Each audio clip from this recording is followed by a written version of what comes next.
सातवाहन शासकों ने भिक्षुओं को ग्राम दान देकर बौद्ध धर्म को बढ़ाया। उनके राज्य में बौद्ध धर्म का महान महान संप्रदाय का बोलबाला था, खासकर शिल्पियों के बीच में। आंध्र प्रदेश में नागार्जुन कोंड और अमरावती नगर सातवाहन के शासन में, विशेष रूप से उनके उत्तराधारी इक्ष्वाकु वंश के शासन, बौद्ध संस्कृति के महत्वपूर्ण केंद्र बन गए। इसी प्रकार महाराष्ट्र में पश्चिमी दक्कन के नासिक और जुनार क्षेत्रों में शायद व्यापारियों का संरक्षण पाकर बौद्ध धर्म फला फूला। वास्तुकला। सातवाहन काल में पश्चिमोत्तर दक्कन और महाराष्ट्र में अत्यंत दक्षता और लगान के साथ ठोस चट्टानों का काट कर अनेक चैत्य विहार बनाए। वस्तुतः यह प्रक्रिया 200 ईस्वी पूर्व के आसपास लगभग एक शताब्दी के पहले प्रारंभ हो चुकी थी। बौद्ध चैत्यों के राम मंदिर का काम करता था चैत्य बौद्धों के मंदिर का काम करता था और विहार भिक्षु निवास का। चैत्य अनेकान पायों पर खड़ा बड़ा हॉल जैसा होता था। विहार एक केंद्रीय शाला होती थी जिसमें सामने बरामदे की ओर एक दीवार रहता था। सबसे मशहूर चैत्य है पश्चिमी दक्कन में कार्ले का चैत्य। यह लगभग 40 मीटर लंबा और 15 मीटर ऊंचा है। यह विशाल शिला वास्तुकला के प्रभाव पर उदाहरण है। विहार चैत्यों के पास बनाए गए हैं। इनका उपयोग वर्षा काल में भिक्षुओं के निवास के लिए होता है।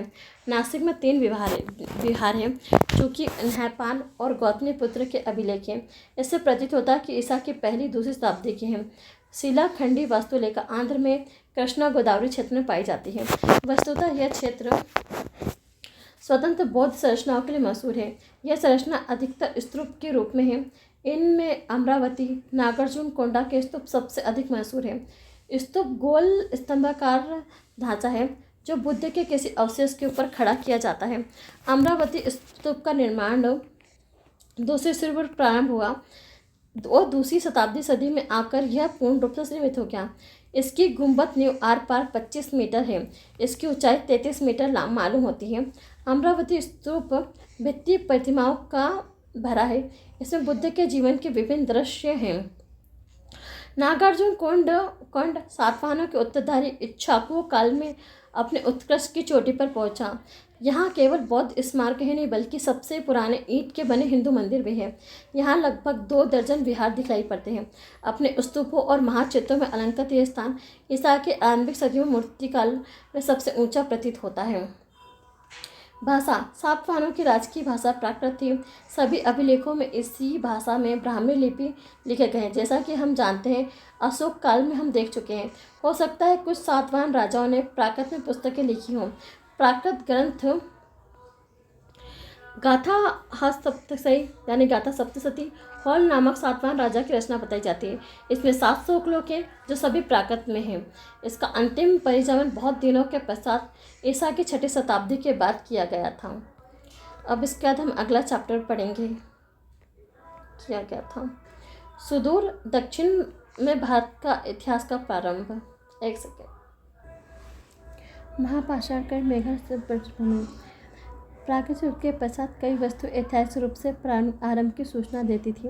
यह फल वाले हल्की खेती करने वाले ग्रामीण समुदाय का बड़ा पैमाने पर बसना, राजतंत्र का गठन, सामाजिक वर्गों का पनपना, धातु से सिक्के का प्रयोग, लेखन कला का प्रचलन, लिखित साहित्य का प्रारंभ। इनमें कोई भी बात भारतीय उपमहाद्वीप के सिरे पर ईसा पूर्व 200 शताब्दी तक नहीं पाई जाती है। इस समय प्रायद्वीपीय के उच्च भागों में वह लोग बसते थे जो महापाषाण निर्माता कहलाते थे। उनका पता हमें यथार्थ बस्तियों से नहीं चलता जो बहुत कम मिलती हैं, बल्कि उनकी कब्रों से पता चलता है। वे महापाषाण कहलाती हैं। कब्रों को महापाषाण इसलिए कहते हैं कि उनके बड़े बड़े पत्थरों के टुकड़ों से घेर दिया जाता था। कब्रों में दफनाए गए लोगों के पास अस्थि पंजर ही नहीं मृदभांड, लोहे की वस्तुएं मिलती हैं। इस तरह कई तरह के मृदभांडों का प्रयोग करते थे जिसमें लाल मृदभांड भी शामिल था। ये काला व लाल मृदभांड उन लोगों में अधिक प्रचलित मालूम पड़ता है जो अवस्थी शव के साथ कुछ वस्तुओं को दफनाने की प्रथा में विश्वास में चली गई हैं। मातृत्मा को परलोक में उन सभी वस्तुओं की आवश्यकता पड़ती है। इन वस्तुओं को हमें उनकी आजीविका के स्रोतों का आभास मिल जाता है। हम उनके ब्राणन, बर्छे, नोक, फावड़े, हंसिया पाते हैं। ये सभी लोहे के बने हैं। महापाषाण कब्रों में त्रिशूल भी पाते हैं जो कि शिव के साथ जुड़ा हुआ है। फिर भी इन कब्रों में खेती के औजार कम पाते हैं, लड़ाई और शिकार के अधिक। लक्षित होता है कि महापाषाण लोग उन्नत खेती नहीं करते थे। महापाषाण लोग प्रायद्वीप के सारे ऊंचे इलाकों में पाए गए हैं, लेकिन उनका जमाव पूर्वी आंध्र प्रदेश और तमिलनाडु में अधिक प्रतीत होता है। महापाषाण संस्कृति का प्रारंभ 1000 ईस्वी पूर्व माना जाता है, लेकिन कई मामलों में महापाषाण अवस्था ईसा पूर्व की 5वीं सदी से लेकर ईसा पूर्व की 1ली सदी तक कायम रही। कुछ बातों में इस अवस्था में ईस्वी प्रारंभ की आरंभिक सदियों में टिकी सी लगती है। अशोक के अभिलेखों में उल्लेखित कौन सा? चोल, पांडे, केरल पुत्र, चेर शायद भौतिक संस्कृति में उत्तर महापाषाण अवस्था के लोग थे। तमिलनाडु के दक्षिण जिलों में रहने वाले महापाषाण लोग कुछ अजीब लक्षण बताते हैं। मृतकों के अस्थि पंजन को लाल कलश में डालकर गड्ढों में दफनाते थे। कई मामलों में अस्थि पंजन पत्थरों से घिरे नहीं होते थे और दफन की वस्तुएं अधिक नहीं होते थे। यह कलश समाधान पद्धति, अन्न बोलियन परिपाटी में घेरे वाले ताबूत समाधान या गत्त सावधान की परिपाटी से भिन्न है, जो कि कृष्णा गदौरी घाटी में प्रचलित है। परंतु कुछ भी हो, लोहे के प्रयोग के बावजूद महापाषाण लोग बचने के लिए शवों को दफनाने के लिए पहाड़ियों पर ढलाने का प्रयोग करते थे। महापाषाण लोग धान और रागी उपजाते थे। उनकी बहुत सी खेती बहुत कम जमीन पर होती थी। वे घने जंगलों पर छाए रहने के कारण मैदानों व निचली भूमि में बस नहीं पाए।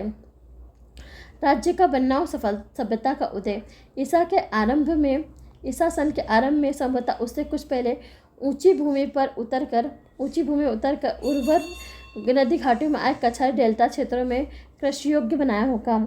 बहुत सारे व्यापारी, विजेता लोग, जैन, बौद्ध, कुछ ब्राह्मण प्रचारक उतरकर आए प्रायद्वीप छोर तक पहुँचे होंगे। उनके साथ में आई भौतिक संस्कृति के बहुत से तत्वों के साथ इन महापाषाण लोगों का संपर्क हुआ। संपर्क से प्रेरित होकर इन्होंने संभवतः धान रोपनी परिपाटी अपनाई, अनेक गांव नगर बसाए और उनके बीच सामाजिक वर्ग बन गए। उत्तर और सुदूर दक्षिण में तमिल या तमिकशम कहलाता था। दोनों के बीच सांस्कृतिक और आर्थिक संबंध की स्थापना ईसा पूर्व की 4वीं सदी में नितांत महत्वपूर्ण हो गई थी। दक्षिणापथ अर्थात दक्षिण को जाने वाला रास्ता उत्तर वालों को लाभप्रद सिद्ध हुआ, क्योंकि दक्षिण में उन्हें सोना, मोती और विविध रत्न प्राप्त होते हैं। पाटलिपुत्र में रहने वाले मेघास्त्र को पांड्य देश मालूम था। आरंभिक संगम ग्रंथ के लेखकों को गंगा और सोन नदी ज्ञात थी और मगध साम्राज्य की राजधानी पाटलिपुत्र भी ज्ञात थी। अशोक के अभिलेख में साम्राज्य की सीमा बरसने वाले चोल, पांडव, केरपुत्र, सत्यपुत्र का उल्लेख है, जिसमें केरल सत्यपुत्रों की पहचान अभी तक स्पष्ट नहीं हो पाई है। ताम्रपणियों और श्रीलंका के निवासियों का भी उल्लेख है। अशोक की उपाधि देवों का प्यारा को एक तमिल राजा ने अपनाया है। वे सब धर्म और संस्कृति के प्रसार का परिणाम था। जैनों, बौद्धों, आजीविकों और ब्राह्मणों ने इन सब के अनुयाय का प्रसार का मार्ग प्रशस्त किया। व्यापारियों के कार्यकलाप को भी लाभ हुआ। यह महत्व की बात है कि अशोक के अभिलेख मुख्य महामार्गों पर स्थापित थे। आरंभिक अवस्था में ही गंगा के मैदान की संस्कृति का बहुत कुछ प्रभाव और नास्तिक संप्रदायों के कार्यकलाप के जरिए, जिनका उल्लेख हम प्राचीनतम तमिल ब्राह्मणी अभिलेखों मिलता है, भली भांति दिखाई पड़ता है। ब्राह्मणी प्रभाव भारी मात्रा में तमिल कम में भी पहुंचा। ऐसा वास्तव में ईसा की 4वीं सदी में आकर हुआ। कालक्रमेण तमिल संस्कृति में बहुत से तत्व उत्तर में फैले। ब्राह्मण धर्म संबंधी ग्रंथों में कावेरी की गणना देश की पवित्र नदियों में होने लगी। दक्षिण में 3 राज्य बने। तब तक संभव नहीं हुआ जब तक कि जंगल को काटकर साफ करने और जोतकर खेती करने के लिए काम को आसान बनाने के लिए लोहे का कौशल फैला हो। जिन क्षेत्रों में जनपद टाइप और मगध साम्राज्य टाइप की हाथ मुद्राएं मिली हो, उससे उत्तर दक्षिण व्यापार का पता चलता है। चोल, चेर, पांडे इन तीनों राज्यों रोमन के साथ बढ़ते हुए व्यापार का भी हाथ था। ईसा की 1ली सदी में ये तीनों जनों के शासक आयात निर्यात व्यापार का लाभ उठाते रहे। दक्षिण भारत में समुद्र तटीय प्रदेश और दूसरे रोमन साम्राज्य के पूर्वी उपनिवेश के साथ मिस्र के बीच चलता रहा। 3 आरंभिक राज्यों भारतीय प्रायद्वीप का दक्षिणा छोर, जो कि कृष्णा नदी के दक्षिण में पड़ता है, 3 राज्यों में विभक्ता चोल, पांड्य, चेर या केरल। पांडे का उल्लेख सर्वप्रथम मेगास्थनीज ने किया है। उसने कहा है कि उनका राज्य मोतियों के लिए मशहूर था। उसने ये भी बताया कि इस राज्य का शासन स्त्री के हाथ में था, जिससे वह लक्षित होता है कि पांड्य साम्राज्य में कुछ मात्र तत्नात्मक प्रभाव था।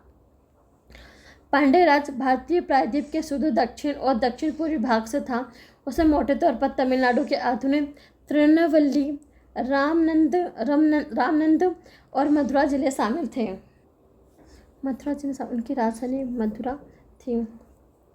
ईसा के आरंभिक सभी तमिल परिषदों का संकलित साहित्य जो संगम के नाम से विद्या है, जिसमें पांड्य का उल्लेख है, किंतु कोई भी क्रमबद्ध विवरण नहीं है, क्रमबद्ध नहीं है। 2 पांड्य शासक विजेताओं का उल्लेख है। फिर संगत साहित्य में प्रकट होता है कि देश धनवान और समृद्ध था। पांड्य राजों को रोमन के साथ व्यापार का लाभ होता था। उन्होंने रोमन सम्राट के अगस्ट के दरबार में राजदूत भेजे। ब्राह्मणों का स्थान कैसा था? अच्छा।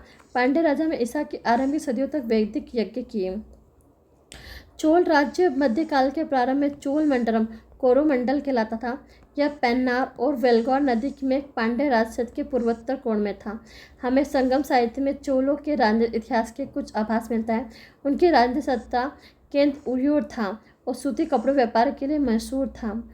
और ईसा पूर्व की दूसरी शताब्दी के मध्य एलोरा नामक चोल राजा ने श्रीलंका पर विजय की और 50 वर्षों तक वहां शासन किया। चोलों को आधुनिक अधिक सुनिश्चित इतिहास ईसा की दूसरी शताब्दी में उसके प्रख्यात राजा कौरिकल से शुरू होता है, जिन्होंने पुहार की स्थापना की और जो कावेरी नदी के 160 किलोमीटर किनारे लंबा बांध बनाया।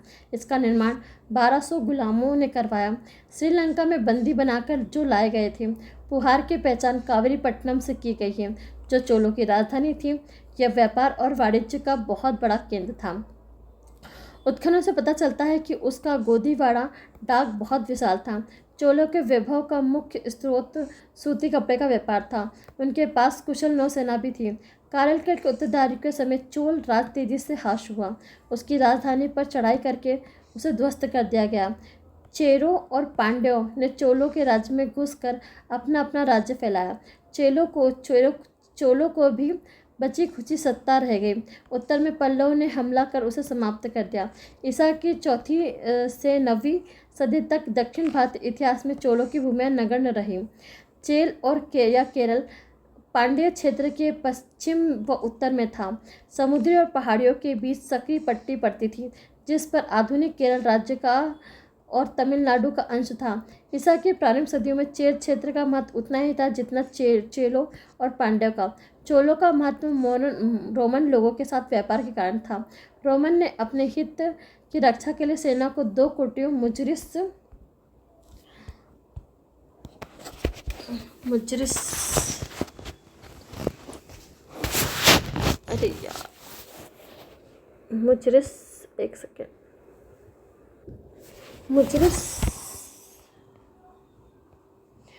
में स्थापित की, जिसकी पहचान चोर और कांगड़े से की जाती है। कहा जाता है कि उन्होंने वहां अगस्ट का मंदिर भी बनवाया। चोरों का इतिहास चोरों और पांड्यों के साथ निरंतर युद्ध का इतिहास है। यद्यपि चेरों ने चोल नरेश कारिकल के पिता का वध कर दिया। किसने किया? चेरों ने। लेकिन चेर नरेश को भी अपनी जान गंवानी पड़ी। दोनों राज्य कुछ समय के लिए मित्र बन गए। अंत में दोनों में वैवाहिक संबंध जुड़ गए। आगे चलकर चेर राजा ने चोलों के खिलाफ पांड्य शासक से गठजोड़ कर लिया, लेकिन चोलों ने दोनों को हरा दिया। कहा जाता है चेर राजा पीठ में घाव लगने कारण लज्जावश आत्महत्या कर ली। अरे बाप रे। चेर कवियों के अनुसार उनका सबसे बड़ा राजा सेनगट्टू वन था, जिसे लाल या भला चेर भी कहा जाता है। उसने अपने शत्रुओं को संहार किया और भाई को सुरक्षित रूप से राज सिंहासन पर बिठा दिया। कहा जाता है उत्तर की दिशा में चढ़ाई की और गंगा को पार किया। यह सब अतिरंजित लगता है। ईसा की दूसरी सदी के बाद चेर शक्ति का ह्रास हुआ और उसके बाद 8वीं सदी तक उनके इतिहास में कुछ भी ज्ञात नहीं। इन तीनों राज्यों के राजनीतिक इतिहास की मुख्य दिलचस्पी उनके बीच तथा श्रीलंका में लगातार युद्धों की कहानी में है। युद्ध के कारण राज्य कमजोर होते तो अवश्य गए, परंतु उनकी प्राकृतिक संसाधनों और विदेशी व्यापार का काफ़ी लाभ उठाते रहे। मसाले, विशेषकर गोल मिर्च उपजाते थे। पश्चिमी दुनिया में बहुत मांग थी जिसकी। उन्हें अपने हाथियों से दांत मिलते थे जो पश्चिम में काफ़ी मूल्यवान समझे जाते थे। मूर्ति समुद्र से मोती प्राप्त होता था और खानों से रत्न। दोनों चीज़ें का आयात पश्चिमी देशों में भारी मात्रा में होता था। इसके अलावा मलमल और रेशम भी पैदा किया जाता था।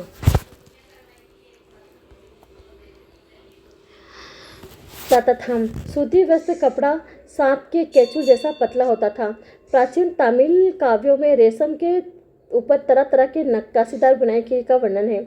और न्यूयॉर्क अपने सूती वस्त्रों के व्यापार के लिए जाना जाता था।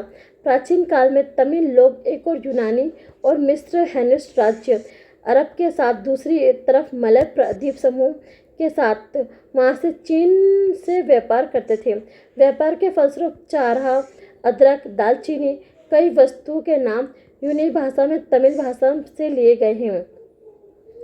जब ईसा की पहली सदी में के आसपास मिस्र रोम का प्रांत हो गया और मानसून का पता लग गया, तब इस व्यापार को अपार बल मिला। इस तरह ईसा के प्रारंभिक 2.5 सदियों तक रोम के साथ दक्षिण राज्यों का व्यापार लाभप्रद चलता रहा। इस व्यापार के हाथ होने से इन राज्यों का सितारा भी टूट गया। धन और तलवार। स्थानीय और सुदूर दोनों तरह का व्यापार राजकोष के लिए महत्वपूर्ण स्रोत था। हमें मालूम होता चुंगी अधिकारी पुहार में किस तरह काम करते थे। सौदागर माल लेकर एक जगह से दूसरी जगह घूमते रहते थे। इससे परामर्श शुल्क वसूल किया जाता था। सौदागरों की सुरक्षा के लिए और तस्करी को रोकने के लिए सड़कों पर सैनिक लगातार चौकसी लगाते रहते थे। युद्ध में हाथ लगी माल भी राजकोष में वृद्धि हुई। परंतु युद्ध और राज्य व्यवस्था का वास्तविक आधार कृषि से होने वाली नियमित आय थी। खेती की उपज का कितना हिस्सा राजा को पावना होता है और कितना वसूला जाता था, इसकी स्पष्ट जानकारी नहीं है। प्रायद्वीप का सिरा और उससे लगे क्षेत्र बहुत उपजाऊ थे। खेतों में धान, रागी, ईख की उपज होती थी। कावेरी डेल्टा में कहावत है कि जितनी जमीन एक हाथी ले सकता था, उतनी जमीन 7 आदमियों का पेट भर सकता था। इन सब के अतिरिक्त तमिल प्रदेश में अनाज, फल, गोल मिर्च, हल्दी की उपज होती थी। ऐसा प्रतीत होता इन सभी उपजों का राजा का अंश होता था। स्पष्टतः किसानों में वसूले गए करों से राज्य अपनी सेना रखता था। इस सेना में बैल, जूते, खेत, हाथी, घुड़सवार, पैदल सिपाही रहते थे। युद्ध में हाथी महत्वपूर्ण भूमिका निभाते थे। घोड़े समुद्र के रास्ते पांड्य राज्य से बाहर मंगाए जाते थे। सामंत और राजकुमार या सेनापति हाथी पर चढ़ते थे। सेनानी कमांडर रथ पर। पैदल सिपाही घुड़सवार पांव की रक्षा के लिए चमड़े के पनही जूता पहनते थे। सामाजिक वर्गों का उदय। व्यापार से युद्ध में हाथ लगे धन और खेती की उपज से जो आय होती थी, राजा और वैदिक सैनिकों के दलों को तो रख ही सकता था, साथ साथ में चारणों और पुरोहितों को भी संपोषण करता था, जिसमें मुख्यतः ब्राह्मण रहते थे। तमिल भूमि ब्राह्मण का दर्शन सबसे पहले संगम युग में हुआ। आदर्श राजा वह होता था जो ब्राह्मणों को सताए नहीं। कभी बहुत से ब्राह्मण कवि के रूप में नियोजित थे। इस काम में वे राजा के उदारतापूर्ण पारितोषिक पाते थे। कहा जाता है राजा कारिकल ने एक कवि को 16 लाख स्वर्ण मुद्राओं से पुरस्कृत किया था, मगर यह अतिशयोक्ति लगती है। स्वर्ण के अतिरिक्त कवि और भाटों को नगद भूमि, रथ, घोड़े और हाथी भी दिए जाते थे। तमिल ब्राह्मण मदिरा और मांस खाते थे। क्षत्रिय और वैश्य संगम साहित्य में नियमित वर्ण के रूप में दिखाई पड़ते हैं, किंतु योद्धा का वर्ग राज व्यवस्था और समाज का महत्वपूर्ण अंग था। सेना अध्यक्षों को औपचारिक अनुष्ठान के साथ एनाइट की उपाधि दी जाती थी। चोल और पांडे दोनों राज्यों में असैनिक और सैनिक दोनों तरह के अधिकारियों के पद वल्लाल या धनी किसान रखे जाते थे। शासक वर्ग को अरसर कहा जाता था। उस वर्ग में लोगों को वल्लाओं से वैवाहिक संबंध होता था, जबकि वल्लाल चौथी जाति में आते थे। अधिकतर भूमि वल्लालों के हाथों में होती थी। उन्हीं से किसान वर्ग बना। धनी और गरीब दोनों थे। धनी लोग खुद खेती नहीं करते थे, वह काम मजदूरों से कराते थे। खेत मजदूरी काम सबसे निचले वर्ग यानी कडेसियर का होता था, जिनकी हैसियत करीब करीब गुलामों जैसी थी। कुछ खेतीदार खेत मजदूर वर्ग भी थे। परियार लोग खेत मजदूर थे, लेकिन पशु की खाल व चर्म का काम करते थे, चटाई के रूप में उसका इस्तेमाल करते थे। कई अंतज और वनवासी जनजाति भयानक दरिद्र व अकिचन थे। संगम में हम सुस्पष्ट सामाजिक विषमता पाते हैं। धनी लोग सूखी ईंट के मकानों में रहते थे, गरीब लोग झुग्गी झोपड़ियों में। नगरों में धनी व्यापारी के लोग घर के ऊपरी तलों में रहते थे, लेकिन यह ज्ञात नहीं है कि सामाजिक विषमता बनाए रखने और धर्म अनुष्ठान का हाथ था या नहीं। हम ब्राह्मण और क्षत्रिय का तो जाति के रूप में स्थापित थे, परंतु बाद में जिस तरह का प्रखर जाति भेद दिखाई पड़ता है वो आरंभिक संगम युग में नहीं था। ब्राह्मण संस्कृति का प्रारंभ। तमिल देश ईसा सन की आरंभिक सदियों में राज्य और समाज स्थापित हुए, जिसका विकास ब्राह्मण संस्कृति के प्रभाव से हुआ। लेकिन ब्राह्मण संस्कृति का प्रभाव तमिल भूमि के एक छोटे से भाग और समाज के ऊपरी वर्गों तक ही सीमित था। राजा वैदिक यज्ञ करते थे, वेदांती ब्राह्मण लोग शस्त्रास्त्र करते थे, परंतु पहाड़ी प्रदेशों में लोग मुख्य स्थानीय देवता मरुगन देवता थे, जो आरंभिक मध्यकाल में सुब्रमण्यम और सुब्रणम कहलाए। विष्णु की पूजा का उल्लेख है। यह परंपरा के बाद में चली। मृतकों को जीवन उपयोगी वस्तु अर्पित करने की महापाषाण प्रथा चलती रही। लोग मृतक को धान चढ़ाते थे। शवदाह की पद्धति प्रारंभ हुई, परंतु महापाषाण अवस्था से चली आ रही दफनाने की प्रथा समाप्त नहीं हुई। तमिल भाषा और संगम साहित्य। तमिल काल आरंभ में तमिल लोगों के जीवन के संबंध ऊपर जो कुछ कहा जाता था उसका आधार संगम साहित्य, जैसे पहला बता चुका। संगम तमिल कवियों का सम्मेलन या संघ था, जो संभवतः किसी सामंत या राजा के शहर में आयोजित होता था, परंतु ये ज्ञात नहीं कि संगम की संख्या कितनी थी और कब कब बैठकें होती थी। ईसा के 8वीं सदी में लिखी संगम की तमिल टीकाओं में कहा गया है 3 संगम 9,990 वर्ष तक चलते रहे हैं। 9,090 वर्षों तक की चलते रहे हैं, जिनमें 8,598 कवि जुटे। 196 पांड्य राजा उनके संपोषक थे। वे चरम सीमा का अतिरंजन मात्र हैं। केवल इतना ही कहा जा सकता है कि मदुरै में संगम वर्ष राजासय में आयोजित था। इन सम्मेलनों के द्वारा रचित संगम साहित्य जो उपलब्ध है लगभग 3,300 से लेकर 600 ईस्वी के बीच संकलित किए गए, परंतु कुछ बात बहुत पुराने हैं, कम से कम ईसा पूर्व के दूसरी सदी में प्रतीत होते हैं। संगम मोटे तौर पर 2 समूह में बांटा जाता था, आख्यानात्मक और दूसरा उपदेशात्मक। आख्यानक ग्रंथ मलकक्कू अर्थात 18 मुख्य ग्रंथ होते थे, जिसमें 18 मुख्य ग्रंथ थे और 8 पद संकलन, 10 गामदीत। उपदेशात्मक ग्रंथ किलंकू और 18 लघु ग्रंथ कहलाते थे। संगम ग्रंथों में सामाजिक ग्रंथ विकास की झलक। दोनों तरह के संगम ग्रंथों में समाज के विकास की कई अवस्थाएं दिखाई पड़ती हैं। इनमें से आख्यानात्मक ग्रंथों को वीर गाथा काव्य कहते हैं, जिनमें वीर पुरुषों की कीर्ति गाई गई है और निरंतर चलने वाले युद्धों और पशु हरणों का बारंबार उल्लेख है। पता चलता है कि तमिल लोग आरंभ में पशुचारक थे। आरंभिक महापाषाण जीवन का आभास संगम साहित्य में मिलता है। सबसे पुराने महापाषाण लोग मुख्यतः पशुपालक, शिकारी और मछुए मालूम होते हैं। मछुए, हालांकि वे चावल भी पैदा करते थे। प्रायद्वीपीय भारत में कई पुरास्तर में हंसिया और फावड़े तो मिले हैं, लेकिन फाल का अभाव है। लोगों की लोहे की अन्य वस्तुएं जैसे किलक, फनी, सापाट, सेल्ट, बाड़ब, लंबी तलवार, बर्छी, खुरटी और सुलाग, हर्षविट इत्यादि ये हथियार मुख्यतः युद्ध व शिकार के थे। कुछ प्रतिरूप संगम साहित्य में मिलता है, जिनमें निरंतर युद्ध व पशु हरणों का चर्चा मिलती है। संगम ग्रंथों में प्रकट होता है कि युद्ध की लूट में लोगों का अच्छा निर्वाह होता था। यह भी कहा जाता है कि जब वीर मरता है तो पत्थर के टुकड़ों के तुल्य हो जाता है। हमें पत्थर के टुकड़े उस घेरे की याद दिलाती है जो महापाषाण लोगों की कब्रों पर बनाए जाते थे। शायद बाद में इसी वीरकल स्थापित प्रथा चली, जिसमें गाय या अन्य वस्तु के लड़ते लड़ते मरने वाले वीरों के समान वीरकल अर्थात स्मारक स्वरूप वीर पुस्तक खड़ा किया। संभव है कि संगम साहित्य में वर्णित समाज व्यवस्था की आरंभिक महापाषाण अवस्था से समृद्ध हो। हमें आख्यानात्मक संगम ग्रंथों में कुछ जानकारी राज्य के गठन के बारे में मिलती है, जिसमें सेना के नाम पर योद्धाओं के दल मात्र होते थे। कर संग्रह प्रणाली और न्याय व्यवस्था आरंभिक व्यवस्था थी।